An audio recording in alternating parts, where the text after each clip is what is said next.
In life, it is inevitable that you reach a crossroad where you have to make an important decision.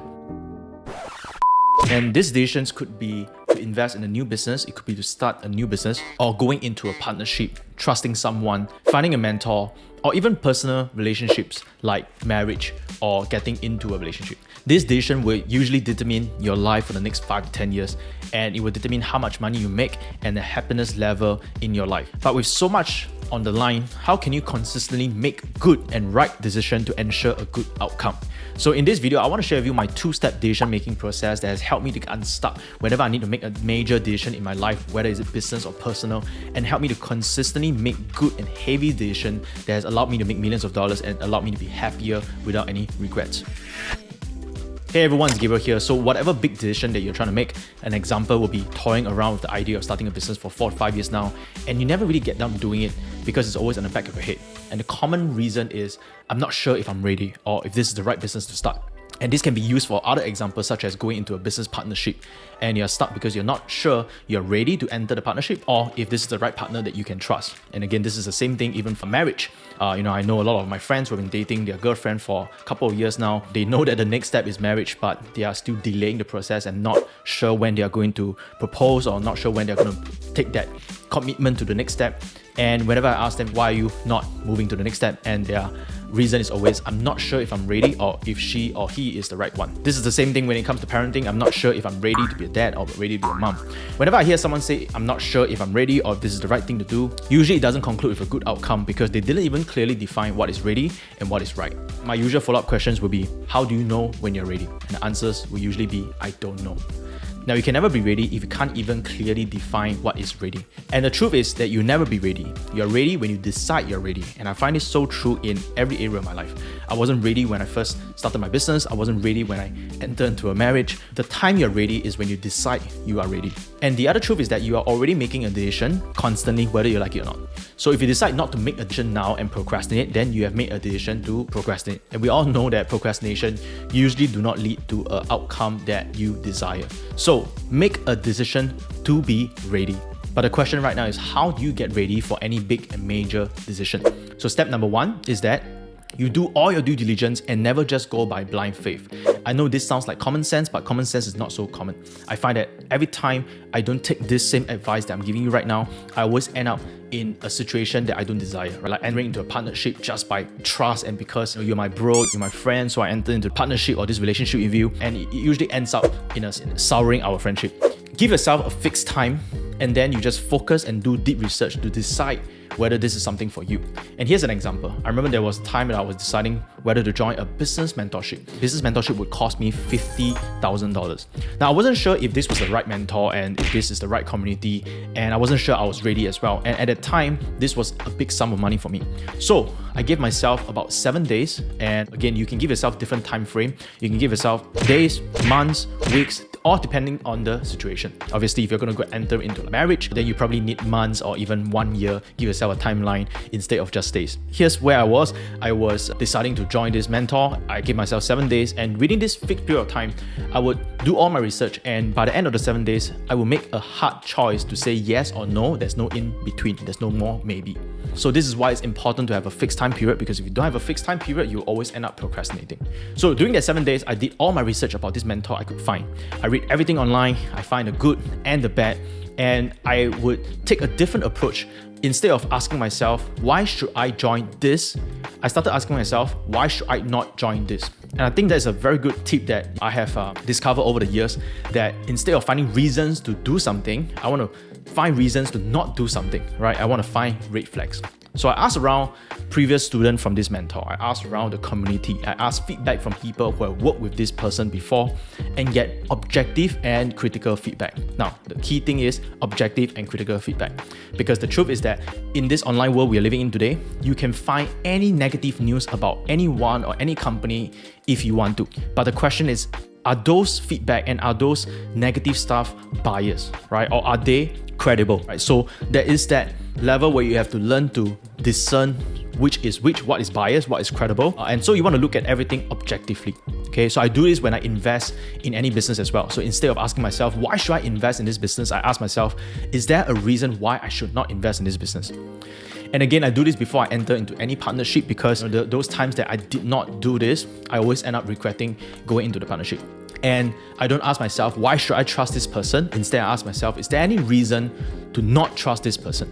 Okay, so once again, I'll try to search on social media, any people that I work with. Some things are not so easy to find, so I'll go online and I'll find social media. I'll check out, is there one who have worked with this person before? Is there any other previous partnership with someone working with this person before? And I ask for feedback and what is it like working with this person? And again, be objective. It's almost impossible to not find anything negative about any person or any company. We have to make sure that those things that we see, especially negative ones, they are not biased and they are credible. So for example, if this person had a business failure, that's unavoidable, right? To succeed, we have to fail. But what's more important is, how did this person handle or deal with that failure? Is he truthful about that failure? Or is he hiding and lying about something? So that's important, right? So let's say I'm trying to dig up about this business mentor of mine and I realized that he failed in a couple of projects. Some people are saying bad things about him because he failed in those projects. But more importantly, I want to know, how does he respond to it? Is he lying and hiding it? Or is he truthful about it? And obviously, there's going to be some big red flags. Does this person has a history of fraud or doing anything illegal? This is the same thing when you enter into a relationship, right? Find out about this person, right? Check about this person's background. Does this person has a history of cheating? Does this person has a history of lying? Check through their family background especially. Get to know their family, get to know their values, and so on. Right? So the key thing here is that give yourself a time frame, do all your research and list down all your findings. And again, think about why should you not proceed, right? If there's a real reason why you should not proceed, any red flags that you should not proceed, then don't proceed. But if there's no red flag, or if there's something that is negative, is biased, and you cannot find any big red flags, and if you have peace with the decision, then go ahead and make that decision to commit to that, right? So that's step one, do all your research, and then you proceed to step two. Step two is that once you have committed to the decision, you commit 100% and you go all in. And again, you might want to give yourself a longer time frame this time around. For example, if you committed to start this business, okay, you've done all your research on this business, you've done your market research, you've done customer research and whatever, right? And now you want to enter into this business, you gotta commit 100% for at least 6 months to a year. Again, the time frame is all relative to the situation you're in. It's so funny how people go into a business, they did all the research and everything, and they go into the business, and then within 1 month they waver, and within 1 month they find another better one, and they just jumping from one thing to another thing. So step two is really to go all in, because once you have made a decision, you want to commit 100%, especially within the time frame. Have faith it will work and make it work. I think that's the point that most people miss. They've made the decision to enter into this business, into this partnership, and then they're still thinking and still wavering if they made the right choice.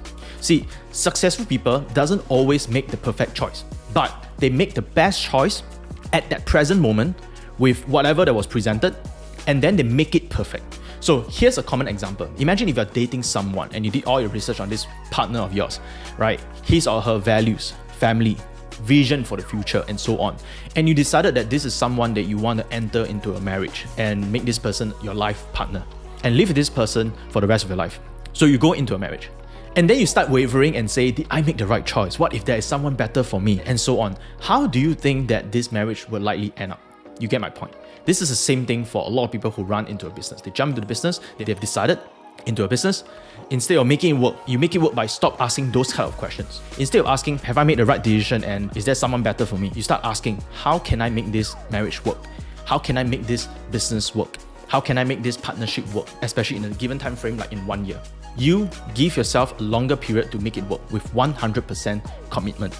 So you decided on this business and you say, okay, I'm going to work on this business for 1 year. In this 1 year, it's 100% commitment. I'm not going to have a side partner, a side hustle. I'm not going to be having a mistress business somewhere else. And this is why people get into shiny object syndrome, right? They make a decision in something and then they see something better and they jump to another one and then another one and another one. And they don't get the breakthrough they want, because in order for something to work, in order for you to have a breakthrough, you need 100% commitment. You need an all-in mentality to make something work. Okay, and this is the same for business, for partnership, for relationship.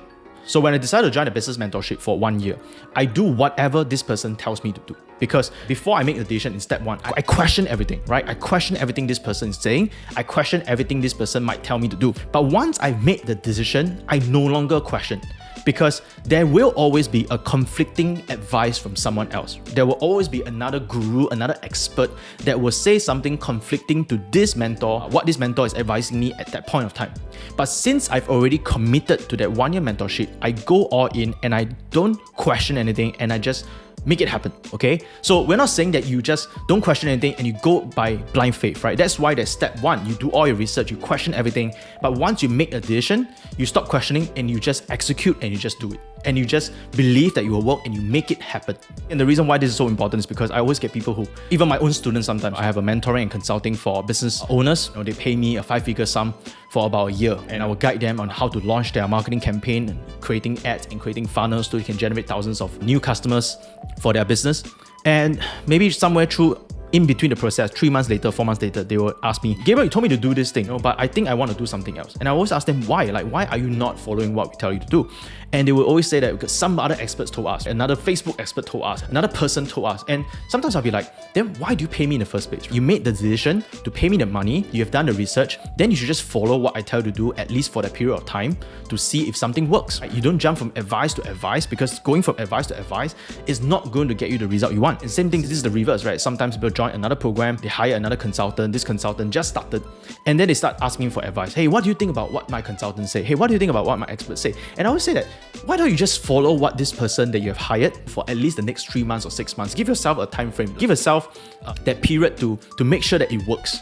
So that's step number 2, right? Once you have committed to something, you go all in, you don't question it anymore, and you make it work for a set period of time. So these 2 steps have done me a lot of favor in my life. When I'm going to enter into a marriage, I did all my research, I asked all the questions that I need to ask, and then once I enter into the marriage, I make it a decision that I'm going to make this work. Now, marriage is for life, so that's something that I don't have a time frame. A divorce is never an option for us. But in terms of a business, if I've done all my research, like for example, I was entering into the software market, something brand new, I've never done this before. So during about I give myself a 1 month period, I did all the research I could. I found out all the options I had, including white labeling, including ways that I could set up this software company with as little risk as possible. I speak to all my team members. Are we able to pivot into this direction? I've collected all this information, and at the end of it, there wasn't a key red flag or key reason why I shouldn't enter this business. And I made the decision to enter this business. And once I made the decision, I go all in. I no longer question if this is the best option for me. And I told myself, I'll give myself 1 year. And if the 1 year I don't make it work, then I might try something else. But I at least be fair to myself. I give myself a 1 year for all the research I've done. Okay. And turns out this company grew to a multi-million-dollar company within just a 1 year period, and it's a brand new business. And again, I don't believe it's just because of the market I choose or because software is the next thing to do right now. It's not just that, but I believe it's because of the commitment that we had to make it work, despite a lot of challenges that show up at the beginning, and a lot of challenges that might make me think about waver and make me think about not wanting to continue this business. So I hope that this video has helped you and add value to you, and whatever major decision that you're trying to make right now, use these 2 steps, and I believe that you will get the breakthrough that you want. So that's all I have for you in this video. Let me know what you have gained from this video and what are your biggest takeaway in the comment section below. Please help me to like and subscribe for more content to support this channel. So that's all I have for you guys. Bye for now.